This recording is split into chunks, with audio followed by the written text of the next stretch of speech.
You know that feeling when you're deep in the woods and you realize you haven't heard a bird in 20 minutes? No insects, no rustling, just silence. That's when the forest is telling you something. Most people don't listen. They chalk it up to coincidence or nerves or too much caffeine. But wilderness guides? We learn to listen because out there, past the trailheads and the marked paths, the rules are different. And sometimes something follows you back. I've spent the better part of 15 years taking people into the backcountry, mountains, forests, canyons, you name it. Started as a summer job during college, thought I'd do it for one season. That was 2010. Most trips are exactly what you'd expect.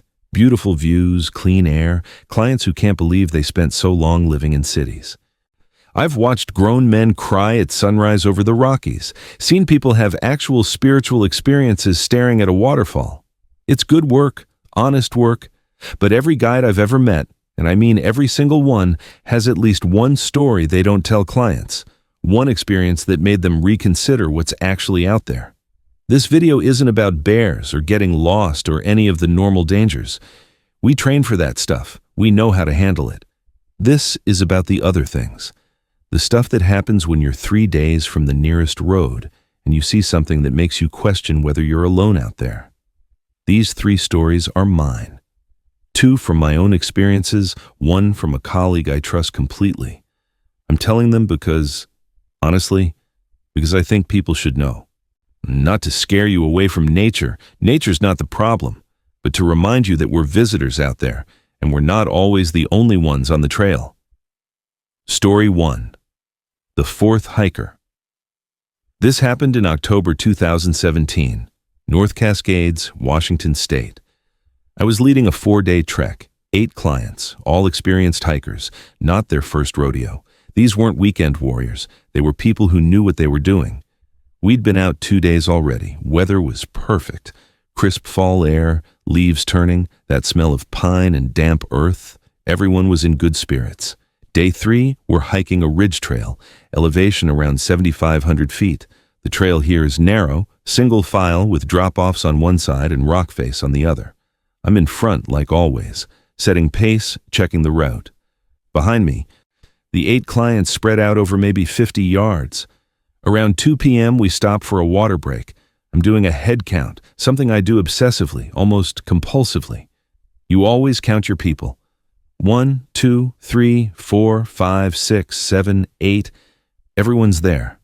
Good. We rest for 15 minutes, then continue. Another hour of hiking.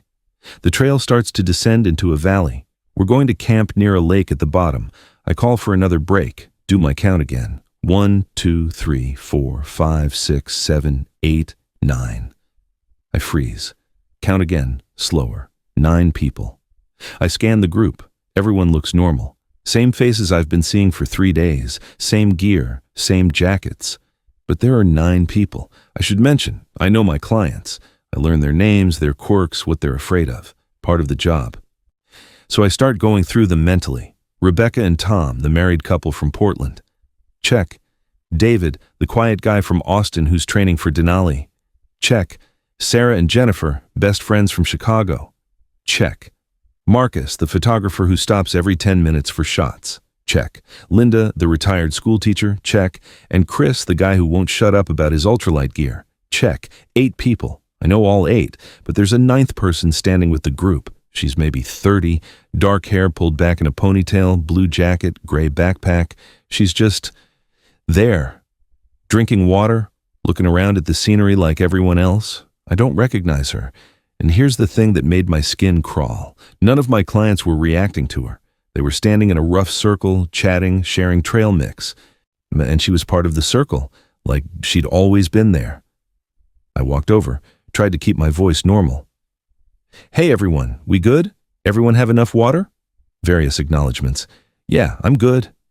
All set. Thanks. I looked directly at the woman in the blue jacket. How you holding up? She smiled at me. Doing great. Beautiful day. Her voice sounded normal, friendly even, Midwestern accent maybe. Great, I said. Then testing. Glad you decided to join us. She just kept smiling, didn't respond. None of my clients reacted, like I'd said something totally ordinary. I did another count, pointed at each person. Rebecca, Tom, David, Sarah, Jennifer, Marcus, Linda, Chris. I pointed at the woman in blue, and she tilted her head slightly, still smiling. Rebecca, standing next to her, looked at me confused. And what? I pointed again.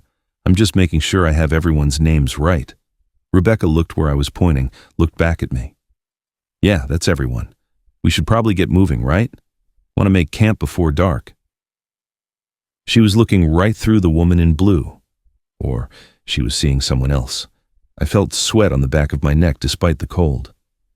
Right. Yeah, let's move. We started hiking again.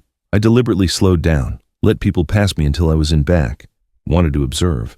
The woman in blue was walking in the middle of the group. Between Marcus and Linda, she moved like a normal hiker, stepped over roots, adjusted her pack straps, used her trekking poles. But here's what got me. She wasn't leaving footprints. The trail was damp from morning dew. Everyone else's boots were leaving clear impressions in the mud. Hers weren't. I watched her step directly into a muddy patch. Her boot should have sunk in, should have left a print. Nothing. The mud didn't react. We hiked for another 2 hours. The whole time she stayed with the group. Sometimes she'd be next to different people. I'd look away, look back, and she'd have moved. But she never spoke. Not once, except that one response to me. As we descended into the valley, the light started to fade. We reached the lake around 5 p.m. I picked a campsite, started directing people where to set up tents. Okay, Rebecca and Tom, you take that flat spot. David, over there. Sarah and Jennifer. I went through all 8. The woman in blue was standing at the edge of the clearing, watching. I walked over to her, got close, maybe 6 feet away. So what's your plan for sleeping? I asked. She looked at me. Her smile hadn't changed, same pleasant expression. I'm fine, she said. You didn't bring a tent, I pointed out. I'm fine, she repeated, exact same inflection. I stepped closer, 5 feet. Where are you from? I'm fine, 4 feet. What's your name? I'm fine, 3 feet. That's when I noticed her eyes. They weren't tracking me, weren't tracking anything. They were pointed in my direction, but they weren't seeing me, like a doll's eyes. I took a step back. Okay, I said. Well, make yourself comfortable. I turned around and walked back to my clients. Started helping with tents, getting the camp stove set up, going through the normal routine, trying to act normal. The whole time I kept glancing at the woman in blue. She just stood there, same spot, same smile. As the sun set, we got a fire going. Everyone gathered around. I'm tired but happy, talking about the day's hike, making jokes, eating dehydrated meals. I counted. 1, 2, 3, 4, 5, 6, 7, 8. The woman was gone. I stood up, looked around the campsite, scanned the tree line. Nothing. Everything okay? Linda asked. Yeah, I said. Just thought I saw something. The night passed without incident. No strange sounds, no disturbances, normal camping. Next morning we broke camp and hiked out. The rest of the trip was completely ordinary. But here's the part I haven't told anyone except other guides. When we got back to the trailhead, I checked my photos. I'd taken a group shot during that water break, the one where I counted 9 people. I pulled it up on my camera. 8 people. Same 8 I'd started with. No woman in blue. I zoomed in on the space where she'd been standing. The background was visible. Trees, rocks, trail. But the light was wrong. There was a shadow, human-shaped, right where she'd been, but no person casting it. I talked to other guides after that, carefully. Didn't want to sound crazy. Turns out it's not uncommon. The extra hiker, the one who joins the group when you're deep in the backcountry, usually happens above a certain elevation, usually in fall or early spring. They're always pleasant, always smiling, and they never have a name. Some guides think it's altitude sickness causing shared hallucinations. Some think it's folklore made real. I don't know what it is, but I count my groups obsessively now. And if the number's ever wrong, we're turning around. Some things in the wilderness want to join you. Others want you to follow them. This next story isn't mine. It's from a colleague named Ryan. Former colleague, actually. He doesn't guide anymore. He told me this over beers in 2019, made me promise not to use his real name. I'm keeping that promise. Story 2. The Man on the Deer Trail.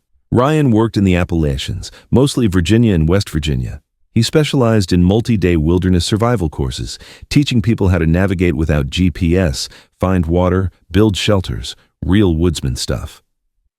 Summer of 2018, he's leading a group of 6 through the Monongahela National Forest. 5-day trek. Remote area, minimal trail markers. Day 2, they're bushwhacking through dense forest. Not on an official trail, Ryan's teaching them how to navigate by terrain and compass. Around noon, they come across a deer trail. You know the kind. Narrow path, maybe 8 inches wide. Unwinding through the undergrowth. Deer are efficient. They find the path of least resistance. Ryan's group is taking a break when one of his clients, a guy named Josh, points down the deer trail. "Someone's coming," Josh says. Everyone looks. Sure enough, maybe 40 yards down the trail, there's a figure. Man, looks like. Walking toward them. Ryan's first thought is, didn't expect to see anyone out here. His second thought is, wait, that trail's too narrow for a person. Deer trails work for deer because they walk single file, delicate steps. Humans crash through undergrowth. We're too big, too clumsy. But this guy is walking on the deer trail, not beside it, not near it, on it, perfectly balanced, perfectly centered. As he gets closer, Ryan gets a better look. Middle-aged man, flannel shirt, jeans, hiking boots, completely normal outfit. Except he's not carrying anything. No pack, no water bottle, no gear. And his stride is wrong. He's taking these small, precise steps, one foot directly in front of the other, like he's walking a tightrope. 20 yards away now. Ryan raises a hand. "Hey there!" The man doesn't respond, doesn't look up, just keeps walking. Same measured pace, 10 yards. Ryan can see his face now. Blank expression, eyes forward. Not unfriendly, not hostile, just empty. The man walks past the group. Ryan and his 6 clients are standing just off the deer trail in a small clearing. The man passes within 3 feet of them.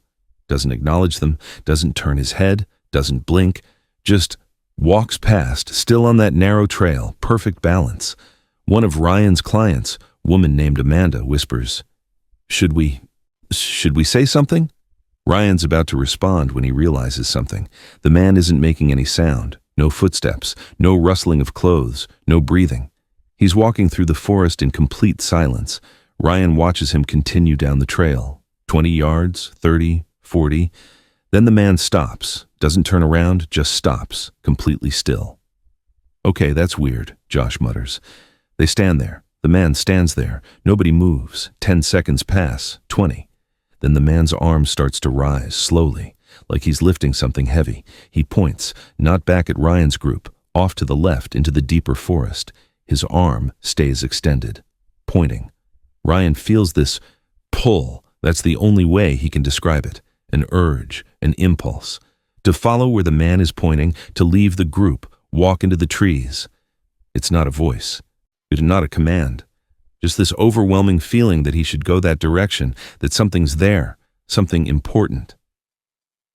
"Ryan?" Amanda's voice snaps him out of it. "You okay? You look weird." Ryan blinks, shakes his head. "Yeah, I'm good." He looks back at the man on the deer trail. The arm is still pointing. "We need to move," Ryan says. "Now, different direction." "What about different direction now?" The urgency in his voice makes everyone comply. They gather their gear quickly, and Ryan leads them perpendicular to where the man is pointing, directly away. As they leave, Ryan glances back one more time. The man is still there, arms still extended, but his head is turned. He's watching them leave, still no expression, still silent. They hike for 2 hours before Ryan calls a break. Nobody talks much. The mood has shifted. That night, setting up camp, Amanda approaches Ryan. "What was that?" she asks quietly. "Back there, with that guy." Ryan doesn't answer right away. He's building a fire, arranging kindling. "You felt it too," he finally says. "Didn't you?" Amanda nods. "I wanted to walk into the trees, where he was pointing. It didn't feel like my thought. It felt planted." "Yeah," Ryan says. "What do you think would have happened if we'd gone that direction?" Ryan looks at her. I don't know, and I really, really don't want to find out. They finished the trip without further incident, but Ryan couldn't let it go. After he got back to civilization, he started researching. Old missing persons reports in that area, unexplained disappearances. Turns out, Monongahela has a history. Between 1978 and 2015, over 40 people vanished in that forest. Some were found, died of exposure, fell from cliffs, normal tragic stuff. But 12 were never found. No bodies, no gear, no trace. And of those 12, 6 were last seen heading off trail, all in the same general direction. Ryan pulled up a map, marked the last known locations of those 6 people. They formed a rough line, all pointing toward the same area, a valley about 8 miles from any established trail. He looked up what was there, checked old surveys, historical records. There used to be a settlement, late 1800s, mining operation. It was abandoned in 1893 after a collapse killed 37 men. The entrance to the mine was never sealed, just left open, waiting. Ryan never went back to that forest. He quit guiding 6 months later, told people he wanted to pursue other opportunities. But he told me the real reason. He kept having dreams, same dream every few nights. He's standing on a deer trail, and there's a man in flannel pointing, and in the dream, Ryan follows. He walks where the man points, into the trees, down into the valley, and he finds the mine entrance, old timber supports, darkness beyond. In the dream, he walks inside, and he sees them, all 12, standing in the dark, pointing deeper, leading him down. Ryan wakes up before he sees what's at the bottom. But he knows if he ever goes back to that forest, if he ever sees that man again, he won't be able to stop himself. He'll follow, and he won't come back. Not every wilderness experience happens in forests. Some happen in places where you can see for miles, where there's nowhere to hide. And somehow, that makes it worse. This last story is mine. From 2021, and I still don't have an explanation. Story 3. The Canyon Voices. Spring 2021. I'm guiding a group through Canyonlands National Park in Utah. Canyonlands is incredible. It's all these layered red rock formations, deep canyons, mesas. The scale is just incomprehensible until you're standing there. It's also hot, dry, unforgiving. We're doing a 3-day backpacking loop. 6 clients, all solid hikers. We've been planning this trip for months. Day 1 goes perfectly. Stunning views, good weather, everyone's energized. We camp that night on a plateau. You can see for probably 30 miles in every direction, stars so bright it doesn't even look real. Day 2, we descend into a canyon system. We're aiming for a water source at the bottom, a seasonal spring that should still be running this time of year. The hike down takes most of the day, switchbacks scrambling over rocks, typical canyon descent. Around 4 p.m. we reach the canyon floor, and immediately something feels off. The temperature's dropped, not dramatically, maybe 10 degrees cooler than up top, normal for being in shade. But the silence is absolute. In most canyons, there's still sound. Wind, especially. It funnels through, creates this low whistle. This canyon is dead quiet. One of my clients, a guy named Eric, comments on it. Weird how quiet it is. Yeah, I say. Echo should be crazy in here too. Hey, I shout. A normal echo should bounce around the canyon walls, reverberate. Nothing. The sound just dies. Huh, Eric says. Acoustic dead zone? Maybe, I say. But I'm uneasy. We keep moving. The spring is supposed to be another mile ahead. As we walk, I start to notice something else. Our footsteps sound wrong. On rock, boots should make a specific sound. Scuff, scrape, that characteristic grit, but our steps sound muffled, like we're walking on carpet instead of stone. I don't mention it, don't want to spook the group. We reach the spring around 5:30 p.m. It's there. Small pool of water, clear and clean. Perfect. We set up camp nearby, get the stove going, filter water, start making dinner. The sun sets. In the canyons, this happens fast. 1 minute there's light, next minute the walls are blocking it and you're in shadow. We get a fire going. Not for warmth, it's still probably 70 degrees, but for light and morale. Everyone's tired but happy. We're eating, talking, decompressing. Around 9 p.m., one of my clients, woman named Diana, says, "Do you guys hear that?" Everyone stops talking. Hear what? I ask. Voices, she says. Really faint, like people talking far away. We all listen. At first, nothing. Then I hear it. Voices, multiple people, distant, like a conversation happening maybe 100 yards away. I can't make out words, just the rhythm of speech, back and forth, like 2 or more people talking. Probably another camping group, Eric suggests. Maybe, I say, but I'm skeptical. We haven't seen anyone else, and this is a pretty remote area. The voices continue, faint, consistent. After a few minutes, people go back to their conversations. The voices become background noise. Around 10:30, most of the group heads to their tents, tired from the day's hike. I stay up. I'm always the last one to bed. Part of being the guide, make sure camp is secure, fires managed, everyone's settled. And I'm sitting alone by the fire when I realize something. The voices are getting louder, not dramatically, but gradually, like whoever's talking is slowly moving closer. I stand up, look around the canyon. It's dark. Fire only illuminates maybe 15 feet. Beyond that, just blackness. The voices continue. I grab my headlamp, turn it on, scan the canyon floor. Nothing, no movement, no lights from another camp. The voices keep getting louder. I can almost make out words now, almost, like listening to people speak through a wall. I walk toward the sound, away from camp, headlamp beam cutting through the dark, 20 feet, 30. The voices are all around me now, like surround sound. But there's nobody there. I stop walking. The voices stop. Complete silence, not even wind. Then behind me, a single voice, clear as day. Hello? I spin around. Nothing. Hello? The voice repeats. Same inflection, same tone. It's my voice. I'm hearing my own voice, coming from the darkness. Who's there? I call out. Silence, then my voice again. Who's there? Repeating exactly what I said. Same inflection, same nervous edge. My skin goes cold. This isn't funny, I say. This isn't funny? My voice echoes back. But it's not an echo. It's coming from a specific direction, to my left. I point my headlamp that way. Empty canyon. This isn't funny, my voice says again, but this time from behind me. I spin. Nothing. This isn't funny. From the right, I'm surrounded by my own voice, coming from multiple directions, all saying the same thing. Then other voices start. Diana's voice. Do you guys hear that? Eric's voice. Acoustic dead zone. My voice. Hey. All the things we'd said earlier, playing back, but layered, overlapping, coming from everywhere and nowhere. I back toward camp. Don't run. Don't want to wake everyone in a panic, but I'm moving fast. The voices follow. I reach the fire. The voices stop. Silence again. I stand there, breathing hard, staring into the darkness beyond the firelight. Nothing. I don't sleep that night. I sit by the fire until dawn, keep it burning. Every time it starts to die down, I add more wood.